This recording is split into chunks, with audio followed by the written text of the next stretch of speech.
zaman menyatakan tentang istawa itu bermakna ala, sedangkan Imam At-Tabari seperti mana di dalam tafsirnya yang terkenal, tafsir Imam At-Tabari surah Al-Baqarah, menyatakan bahawa istawa itu adalah ala alaiha uluwa mulkin wa sultan la uluwa intiqal wa zawal. Iaitu kata Imam At-Tabari, bukan Allah Ta'ala itu bertempat di tempat yang tinggi, tetapi tinggi itu maksudnya tinggi kerajaan dan kesultanan. Jadi adakah bila kita membicarakan tentang istawa ini, istiwa Allah ala al-arsh, yang mana saya pun beriman tentang ayat Ar-Rahmanu ala arsh istawa, adakah istiwa Allah ala al-arsh itu, arsh itu adakah Allah ataupun bukan Allah? Jika arsh itu bukan Allah, mengapa dikatakan pula Allah Ta'ala itu perlu berada di atas arsh ataupun perlu bertempat di atas arsh seperti golongan mujassimah yang kita katakan sebagai golongan mujassimah? Jadi arsh itu Allah ataupun tidak Allah? Soalan yang kedua adalah berkaitan dengan cara kita menyelesaikan. Kita tanya satu soalan dalam satu masa. Satu soalan saja? Satu soalan dalam satu masa. Lepas tu sambung. Sambung, okey. Sila. Baik, berkaitan dengan perkataan At-Tabari, saya jawab, Ustaz Abu Syafiq, kod tak habis. At-Tabari bukan kata la ulu intiqal wa zawal, tapi At-Tabari menjawab, dia kata, ini membantah dia juga, bagi orang yang nak kata juga tak boleh kata ala, kamu nak kata juga aqbala, berkehendak. At-Tabari kata, kalau itu yang kamu kata, fa in za'ama anna dhalika laysa bi iqbalil fi'il, kalau kamu nak kata laysa bi iqbalil fi'il walakinahu iqbalu tadabbur ataupun tadbir, faqila lahu fakadzalika faqul ala 'alaiha 'uluwal mulki wa sultan. Kalau kamu nak kata juga iqbal, tak mau kata ala, kamu kata boleh juga kamu kata tinggi itu adalah tinggi ulu sultan, boleh kata gitu. Maksudnya, maksud At-Tabari, tafsir selain daripada ala wa tafa'at, tafsiran selain daripada ala wa tafa'at itu salah. At-Tabari kritik. Itu yang ini sabotaj ke apa ni? Yang kedua, berkaitan dengan Allah di atas arash, sama ada Allah arash ataupun tidak, la yakhtaliful isnan, this is not debatable, tak ada siapa khilaf, Allah bukan arash. Allah di atas arash, tinggi di atas arash, tinggi di atas segala makhluknya. Di mana kamu mendapati bahawa ada makhluk yang paling tinggi tutup alam ini, Allah lebih tinggi daripada makhluk ini. Adakah Allah, makna yang anda faham Allah di atas arash itu maknanya tempat Allah di atas arash? Apa maksud tempat kena faham? Ahli falsafah berbeza tentang maksud tempat. Ada ahli falsafah yang kata tempat bermaksud sathul batinil hawi al-mumasim bi sathil zahiril mahwi, permukaan dalaman benda yang sentuh, yang bersentuhan dengan permukaan luaran benda yang disentuhnya. Kalau ta'rif itu, tak, Allah wujud tidak bertempat.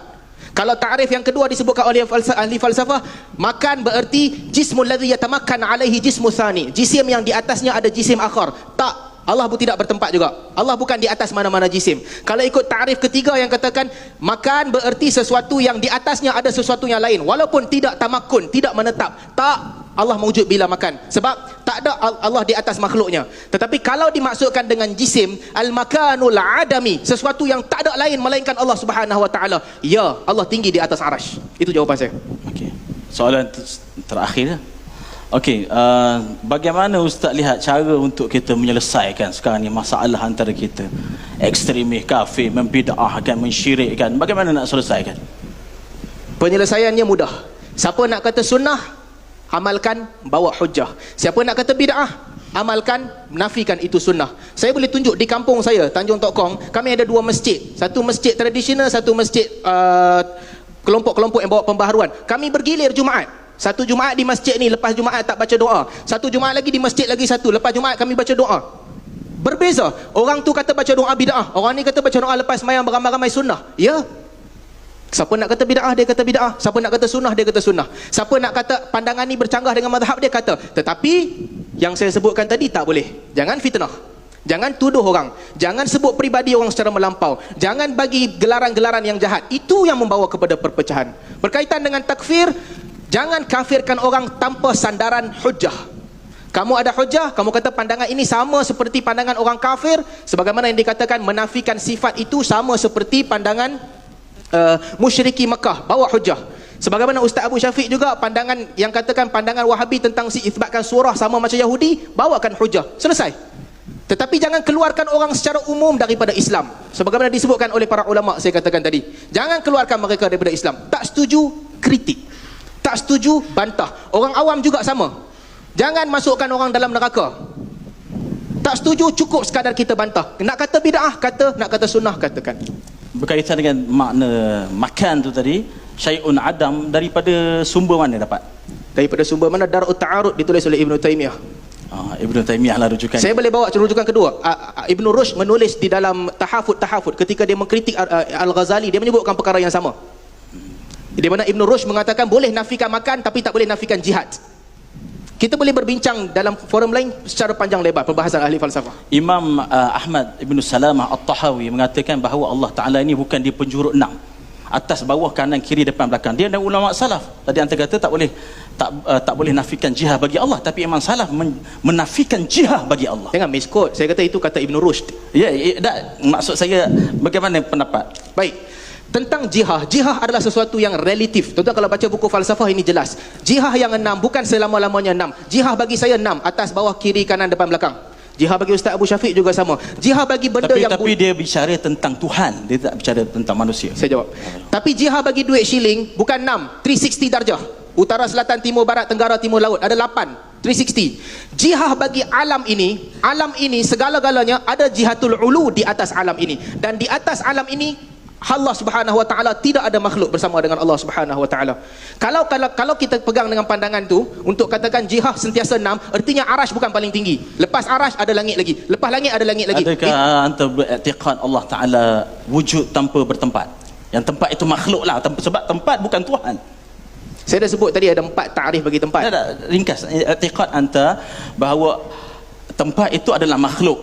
Jadi adakah Allah Taala wujud tanpa bertempat? Ustaz Abu Syafiq bertanya soalan seperti bertanya kepada saya, adakah Tuan Yusuf itu Robnya? Kalau saya kata Rob, dia akan kata arbabun mutafarriqun khairum min amillahil wahidil qahar. Kalau saya kata bukan, dia akan kata innahu rabbi ahsana mathwai. Anda kena jelaskan takrif apa maksud makan. Kalau dimaksudkan makan itu makhluk, Allah maujud, tidak bertempat. Allah tidak berada. Jadi adakah makan yang tidak makhluk? Adakah tempat yang tidak dicipta oleh Allah Taala? Adam. Macam mana? Ustaz Abu Syafiq kena faham takrif berbeza. Takrif mana yang Ustaz Abu Syafiq nak pegang sekarang? Okey. Sekarang ni tempat adalah bukan khaliq, dia adalah makhluk.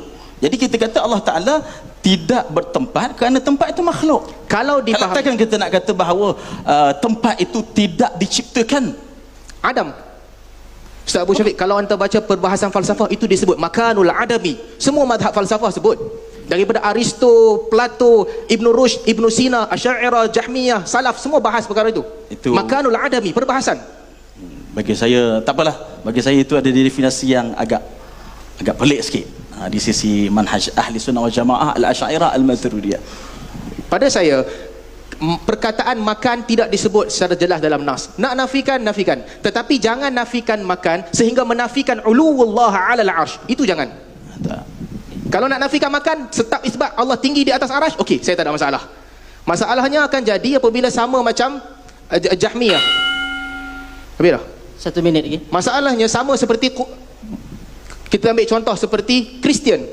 Apabila Allah turunkan ayat Al-Quran, innakum wa ma ta'buduna min dunillahi hatabu jahannam. Kamu dan apa yang kamu sembah selain daripada Allah masuk neraka. Mereka kata, takkan Isa masuk neraka sekali? Nampak? Ambil ayat untuk menghalalkan justifikasi sendiri. Sebab tu pada saya, Ustaz, nak nafikan makan, okey, nafikan. Tetapi jangan nafikan Allah tinggi di atas arash, sebab itu pegangan ulama salaf.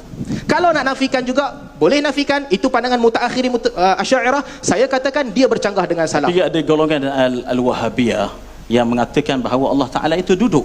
Masalah kita adalah bila mengatakan istawa itu duduk ataupun istiqrar, iaitu mengambil tempat. Duduk disebutkan oleh At-Tabari dalam tafsir Tabari ketika mentafsirkan wasi'a kursiyyuhus samawati wal ard. Dia membawakan bahawa bila ditafsirkan maksud kursi, setelah bahas panjang, dia kata yang paling tepat adalah apa yang datang dalam hadis. Liyaq'ad disebut, thumma liyaq'ad, duduk. Saya boleh bawakan dalam tafsir. Okey, masa sudah